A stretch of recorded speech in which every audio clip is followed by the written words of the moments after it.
Welcome to our channel. Today we how to log into SSRN, download research papers and preprints step by step clearly. To begin, open your preferred web browser. Type SSRN in the search bar and hit enter. Click on the official SSRN link in the search results. Once the SSRN homepage loads, look for the login button at the top right corner of the page. Click on the login button to proceed. You will be directed to the login page.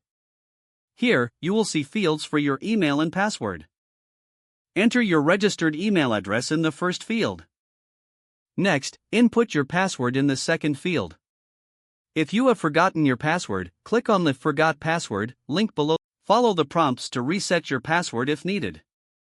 Once you have entered your email and password, click the Login button. If your details are correct, you will be redirected to your SSRN dashboard. From the dashboard, you can search for research papers and preprints. Use the search bar to type in keywords related to the papers you wish to find. Browse the results that appear on the screen. When you find a paper that interests you, click on its title to access the full page. On the papers page, you will see options to download it.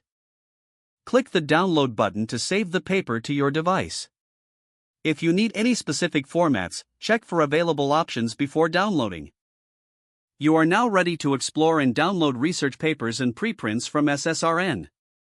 If the page does not load, refresh the browser or try again in a private or incognito window. Make sure you are using the correct email address, then retype it carefully to avoid small typos. If your password is not accepted, use the reset option and create a new strong password you can remember.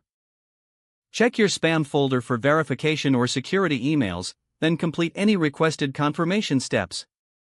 Enable two-factor authentication if available to improve account security and reduce unauthorized access risk.